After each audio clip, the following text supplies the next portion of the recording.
Tuambie imetokea nini wakati mnatokea kijiji cha Chemchem? Sisi tulikuwa tumepanda boti.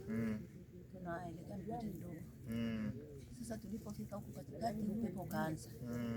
Yale mawimbi yakawa mazito.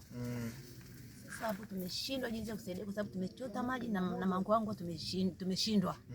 Tuchukue ndoo ndio boti linazama. Sasa hapo ni wote tumezamishwa. Kwa kujitetea hakuna. Samishwa nani likija unaibuka. Unazamishwa nani wimbi likija unaibuka. Tukashika boti. Boti nalo linasukuma. Kidogo tena boti limegeuka, mnaachia. Hivyo masaa 4 bado tuko hapo mtoni hapo nani hapo.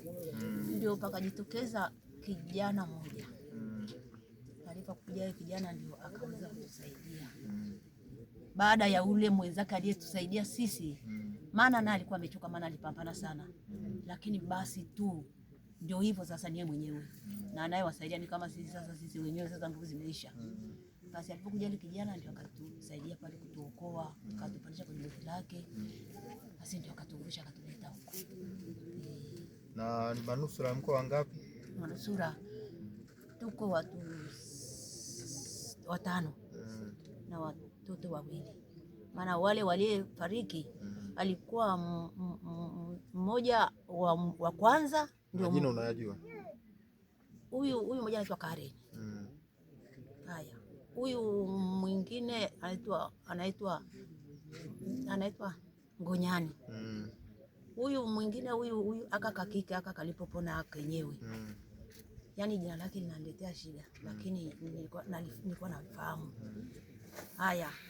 Akaja sasa huyu mamake mdogo.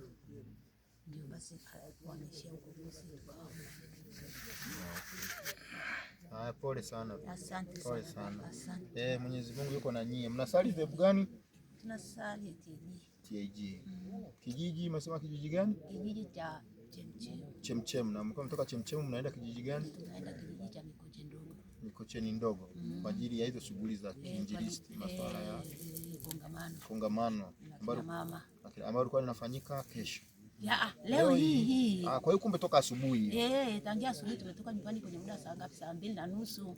Na huko mlikuwa mnatarajia kufika saa ngapi? Huko tukatarajia tufike saa 4. Sasa saa 4 ndio tuko huko mtoni. Kwa hiyo kumbe ni muda mfupi tu mlikuwa mnautumia mara kwa mara kusafiri. Kama lisali moja tu muda wa sali moja tu. Muda wa sali moja. Tufike huko lakini ndio mjafanikiwa. Ndipo tuanzia katikati basi. Na kurudi kawa inashindikana. Haya, pole sana bibi. Tuko pamoja na sisi tunahangaikia hizo taratibu zote. Tuko pamoja bibi. Sawa. Asante.